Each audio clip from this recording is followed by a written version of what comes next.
Il y en a beaucoup qui me posent la question, comment est-ce que je suis devenu entrepreneur? Ils veulent savoir un peu sur mon parcours. Et aujourd'hui, dans cette vidéo, j'aimerais vous parler un peu de mon parcours en tant qu'entrepreneur et les leçons que j'ai apprises. Et la première business que j'ai commencé, c'est en vendant des casquettes lorsque j'étais au Collège Antique. Justement, aujourd'hui, on est au Collège Antique dans cette belle journée. Puis, c'était simple, hein? La première étape que je faisais, c'est de bâtir des relations avec les gens. Vous savez, en business, avant que les gens achètent vos produits et services, c'est ta personne qui vont acheter. La raison pour laquelle que lorsque j'étais là, je chillais un peu devant, comme on dit, puis je bâtissais des relations et j'étais focalisé sur une seule chose. Cette chose-là, c'est pas trop compliqué, c'est 3 éléments clés. Le premier élément, c'est la prospection. Lorsqu'on parle de prospection, l'importance d'aller vers les gens, parce qu'aujourd'hui, les gens croient qu'ils vont venir, que la clientèle va venir naturellement vers vous. Non. C'est complètement faux. Il y en a beaucoup aussi qui me disent, Maxime, je suis introverti. Même si tu es introverti, même si on dit que les meilleurs vendeurs au monde, ce sont les introvertis, tu dois quand même aller vers les gens. Tu dois développer ton côté extraverti lorsque tu deviens entrepreneur. Donc, la première étape que tu dois faire, c'est de la prospection. La deuxième étape, tu dois apprendre à bien présenter tes produits et services. Moi, lorsque les gens venaient me voir, je faisais une très belle présentation, un très beau speech de vente, la raison pour laquelle ils devaient acheter mes casquettes. Et la troisième étape, et c'est la plus importante, il faut que tu closes. Il faut que tu fasses des ventes. Il faut que tu fermes la vente. Et c'est tellement important. Donc, c'est vraiment les 3 étapes. Lorsque tu démarres une business, lorsque tu es entrepreneur, les 3 choses que tu dois faire quotidiennement, c'est la prospection, bien présenter tes services et bien sûr, close tes ventes. Enchanté. Enchanté. Merci, Ouais. merci pour le support. C'est très apprécié. Un bon travail. Ah, merci. Continue, hein? Ah, j'apprécie beaucoup. Ok. D'accord. OK, bonne journée. Yes. Je me rappelle, mon casier était juste là. Les gens venaient me voir, puis lorsqu'ils voulaient des casquettes, je voyais mon casier, puis je les vendais. C'est un petit marché. Hein? J'ai acheté les casquettes à 10 $, puis je les revendais à 20 $. Puis c'est comme ça que je faisais un petit profit. Et c'est là que j'ai compris le concept de la business. Tu achètes un produit à bas prix, puis tu le revends avec un profit.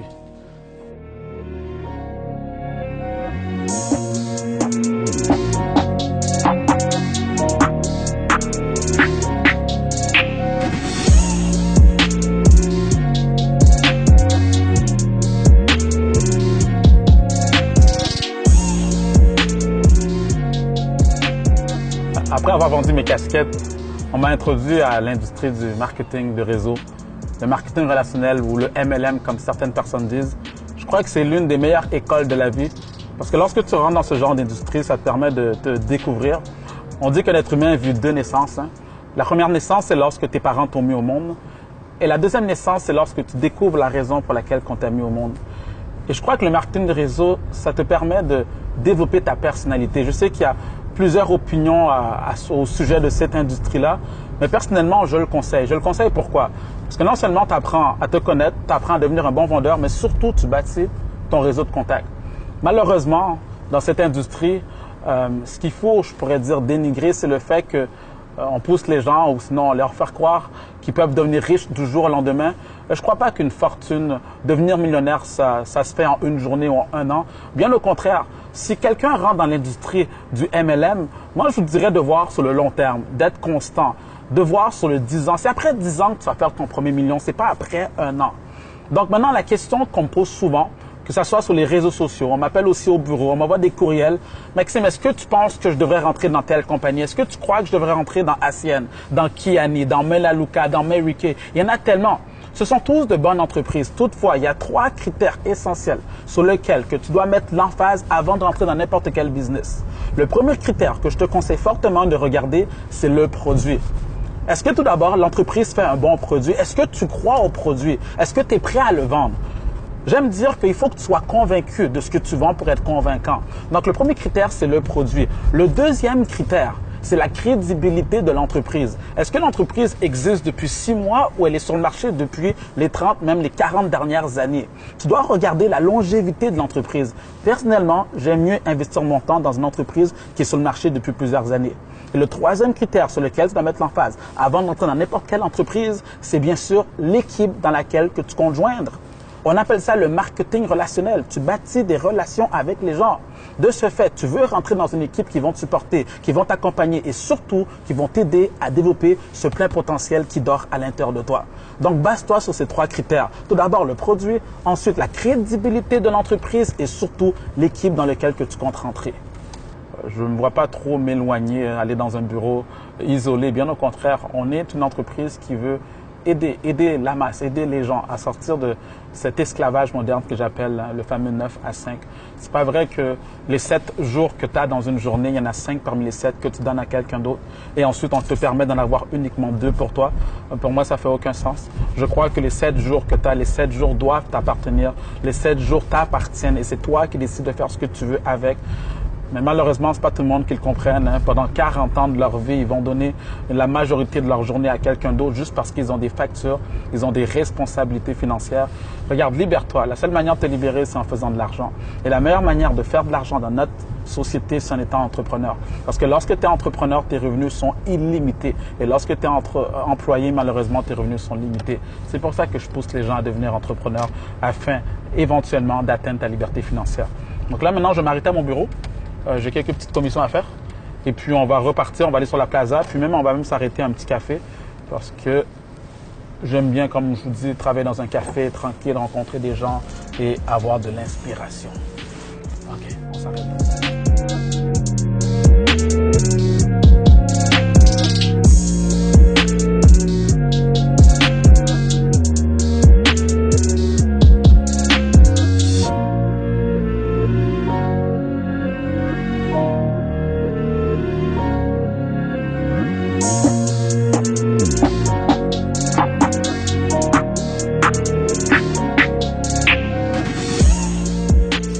On est présentement à mon bureau. Ça me fait penser à la troisième entreprise que j'avais mis en place. C'était un centre d'affaires, la location de bureaux temporaires pour travailleurs autonomes.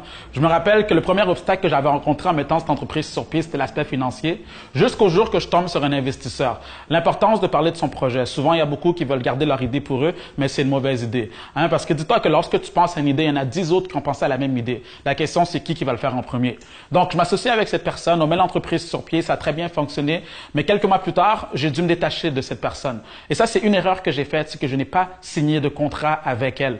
L'importance de signer des contrats, c'est pour ça qu'à tous mes étudiants, je leur dis, lorsque tu t'associes avec qui que ce soit, avec ta famille, ton meilleur ami, un ami, mets toujours sur papier un contrat afin de te protéger. Mais surtout, tu dois tenir compte des 3 critères essentiels lorsque tu fais un partenariat. Le premier, c'est l'aspect monétaire. Est-ce que la personne avec laquelle tu vas t'associer apporte de l'argent dans l'entreprise? Est-ce qu'elle vient avec un certain chèque? Est-ce que sinon, elle va te permettre de diminuer tes coûts car elle a des contacts? Le plus important, est-ce qu'elle est un vendeur? Est-ce qu'elle peut te permettre de générer de la business? Donc, regarde l'aspect financier. Et ensuite, il faut que tu regardes la complémentarité des deux. Tu dois trouver quelqu'un qui te complète. Si tu es une personne qui est désorganisée, va voir quelqu'un qui est organisé. Si tu es une personne qui est introvertie, va voir quelqu'un qui est extraverti, qui peut aller chercher de la business. Et le troisième critère sur lequel tu dois mettre l'emphase, ce sont les valeurs. Tu dois avoir quelqu'un à tes côtés qui a les mêmes valeurs que toi. Ne t'associe pas avec un magouilleur. Ne t'associe pas avec une personne malhonnête parce que sinon, elle risque de te contaminer.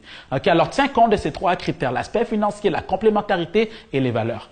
Maintenant, on va passer à notre troisième lieu à aller. Comme je vous dis, lorsqu'on est entrepreneur, on bouge énormément. Donc là, maintenant, je dois aller sur la Plaza Saint-Hubert. C'est juste à côté. Pour ceux qui ne connaissent pas, vous allez découvrir un peu Montréal, car je dois aller faire une commission là-bas. Allez, suivez-moi.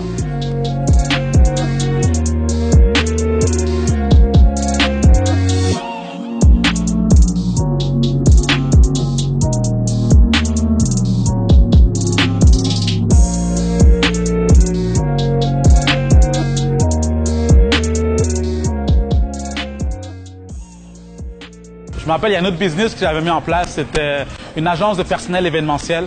Ça, c'est lorsque les entreprises ont des événements, ils font appel à nous pour avoir des serveurs, pour avoir des personnes pour accueillir les invités, pour avoir du personnel, même au vestiaire. Et je me rappelle, pour avoir nos premiers clients qui étaient quand même des très gros clients tels que Coca-Cola, BMW, Ferrari, la manière qu'on s'est pris, c'est la stratégie du give to get. Le give to get, c'est l'importance de donner de quoi de gratuit. Aujourd'hui, c'est tellement important d'offrir tes produits gratuits avant, bien sûr, d'avoir ta clientèle. D'ailleurs, c'est ce que je suis en train de faire présentement. Je suis en train de vous donner du contenu gratuit par vidéo dans le but, bien sûr, que vous puissiez après me prendre comme coach, que vous puissiez me prendre comme formateur ou même aussi comme conférencier. Et c'est la stratégie aussi que je conseille à mes étudiants. Tu dois être capable de donner du gratuit. Mais surtout, pour avoir ce genre de clients-là et les garder, tu dois absolument faire vivre une belle expérience à tes clients. D'ailleurs, dans mon livre, j'en parle. J'en parle de les 3 étapes par lesquelles que tu dois passer si tu veux faire vivre une belle expérience à tes clients. laisse-moi t'en parler maintenant. La première étape du processus, le premier niveau, tu dois être capable de combler les attentes de tes clients. Tes clients ont des attentes, ils ont des problèmes, apporte une solution concrète à leurs problèmes. Et bien sûr, le deuxième niveau, une fois que tu as comblé, tu dois dépasser les attentes de tes clients. Fais quelque chose de plus. Et le troisième, surprends tes clients. Tu dois être capable de créer l'effet wow. Et c'est à ce moment-là que ta clientèle va revenir. C'est à ce moment-là que tu pourras avoir des références. Et par rapport justement aux références, j'aime dire, ou plutôt, il faut absolument que vous compreniez que les références, ça ne se demande pas. Les références, ça se gagne. Si tu offres un service de qualité à ta clientèle, tu n'as pas besoin de leur demander des références de manière naturelle. Ils vont bien sûr te référer leur famille, leurs amis, leurs amis proches et c'est ça que tu veux créer. Mais pour ce faire, tu dois t'arranger de leur faire vivre une belle expérience. Donc maintenant, ce qu'on va faire, c'est qu'on va aller au café juste à côté. Comme je vous le dis, moi, je suis quelqu'un qui aime beaucoup les cafés. C'est vrai que j'ai des centres de formation. J'aurais pu rester travailler dans mes centres de formation, mais les cafés me donnent une certaine inspiration depuis le temps. Je me rappelle lorsque je bâtissais l'entreprise, la firme Maxime Victor, je passais des nuits blanches à travailler sur mes concepts. J'arrivais au café à 11 h du soir, puis je repartais à 7 h du matin. Donc, c'était quand même de longues nuits. J'ai fait ça pendant plusieurs années. Et c'est justement ça, la business. Il y a un sacrifice qu'il faut que tu fasses lorsque tu désires réaliser tes projets.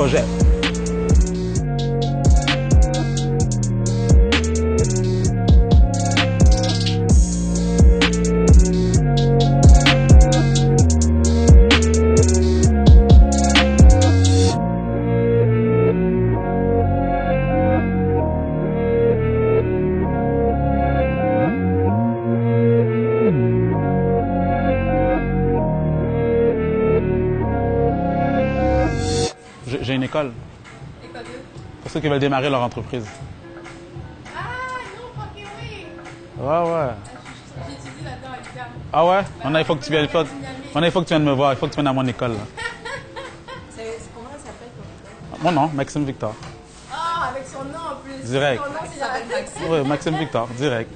Maxime Victor? Direct, Maxime Victor. Ok. Normal. Normal. C'est nice ce que tu fais. Merci, c'est très apprécié. Merci. Lorsque je suis au café, cela me rappelle lorsque j'ai commencé mon école, la firme Maxime Victor. Tout d'abord, j'ai fait beaucoup de nuits blanches pour mettre la structure en place. Mais surtout, j'ai utilisé la stratégie du bootstrapping. Le bootstrapping, pour ceux qui ne savent pas c'est quoi, c'est l'art de faire des profits sans dépenser. En d'autres termes, j'ai pas commencé à avoir des millions en banque pour faire le premier pas. Bien au contraire, j'ai commencé avec le strict minimum. Je rencontrais mes clients dans un café, les gens venaient me voir et je leur donnais des conseils spécifiques à leurs besoins. Puis bien sûr, la qualité du service a fait en sorte que le mot s'est promené. Puis petit à petit, j'ai commencé à avoir un premier centre de formation, un deuxième centre de formation. Et bien sûr, lorsque tu vas vers l'expansion, il y a d'autres problèmes aussi qui viennent avec. Je m'explique. Le jour que tu décides de devenir entrepreneur, tu devras passer à travers 3 étapes. Et voici c'est quoi les 3 étapes. Mais tout d'abord, il faut que je prenne quand même une gorgée de café. La première étape, lorsque tu désires devenir entrepreneur, la première étape, c'est celle du travailleur autonome. Lorsque tu travailles autonome, tu travailles pour toi-même. C'est correct. L'avantage avec ça, c'est la qualité du service. Tu vas t'assurer que tu offres un produit et un service de qualité car lorsque le client se plaint, tu peux toi-même régler la situation. Maintenant, le désavantage d'être un travailleur autonome, c'est que tu deviens esclave de ta propre business. C'est que si tu n'es plus là, l'entreprise ne roule plus. Si tu pars en vacances, l'entreprise ne roule plus. C'est la raison pour laquelle que tu dois passer à la deuxième étape du processus. Et la deuxième étape du processus, c'est lorsque tu deviens un manager. C'est quoi un manager exactement? C'est lorsque tu as mis des personnes en place qui gèrent ton entreprise pour toi. Exemple, tu as des adjointes qui gèrent l'entreprise pour toi, tu as des formateurs, tu as des vendeurs. Et ça te permet de systématiser ton entreprise. Ça te permet d'avoir un système qui travaille pour toi. Maintenant, le désavantage d'être un manager, c'est que tu n'as plus un pouvoir ou sinon tu n'as plus un certain contrôle sur la qualité. Exemple, une personne qui a un restaurant, c'est pas la même chose qu'une personne qui a 100 restaurants. Si tu as un seul restaurant et tu as un client qui est insatisfait, tu peux directement aller à sa table et lui rembourser sa facture. Mais toutefois, une personne qui a une centaine de restaurants, le propriétaire n'est pas à l'autre bout de la ville pour régler la situation. Ça se peut que c'est un manager, mais le manager n'a pas le même cœur pour l'entreprise que le propriétaire. De ce fait, oui, c'est vrai que lorsque tu es un manager, tu as un système qui travaille pour toi, mais l'inconvénient, c'est que la qualité va prendre un coup. Maintenant, malgré tout cela, je te conseille fortement d'aller à la troisième étape. Et la troisième étape, c'est quoi? c'est celui de l'entrepreneur. Lorsque maintenant tu es entrepreneur, c'est que tu as délégué des personnes qui font rouler l'entreprise pour toi. Cela te permet de te détacher de ta business et d'avoir une certaine liberté. Pourquoi la liberté? Parce que toutes les tâches qui te prenaient du temps, tu as délégué tout ça. Il y a quelqu'un d'autre qui gère cela. Tu as un manager qui gère cela. Tu as une coordonnatrice qui gère cela. Et maintenant, ça libère ton temps pour te permettre de faire deux activités précises. La première activité, c'est bien sûr l'expansion. Le but d'un entrepreneur, c'est d'emmener son entreprise vers l'expansion et surtout, tu dois te concentrer à recruter. À recruter qui exactement? Il faut comprendre que lorsque tu es entrepreneur, tu n'es plus là pour vendre le produit de l'entreprise. Lorsque tu es entrepreneur, tu es là pour vendre l'entreprise. À qui exactement? Tu vends l'entreprise à des futurs partenaires d'affaires, à des futurs investisseurs, à des futurs franchisés. En d'autres termes, le but n'est pas de travailler dans l'entreprise, mais l'objectif, c'est de travailler sur l'entreprise. Le but, c'est de bâtir ton entreprise autour d'un système et non pas bâtir ton entreprise autour d'une personne. En d'autres termes, prends la décision de passer à travers les 3 étapes que je viens de te dire. Pour ce faire, je veux être cette personne qui peut te transmettre de manière concrète c'est quoi le cheminement. Car il faut que tu comprennes qu'un travailleur autonome, c'est lui qui fait le travail. Un manager dit comment faire le travail et un entrepreneur montre comment faire le travail. Je veux être cette personne qui vous montre l'exemple. Je veux être cette personne sur le terrain qui peut vous expliquer comment passer de simples travailleurs autonomes et avoir un système qui travaille pour vous en tant qu'entrepreneur. C'était Maxime Victor pour vous inspirer et vous motiver à vous surpasser.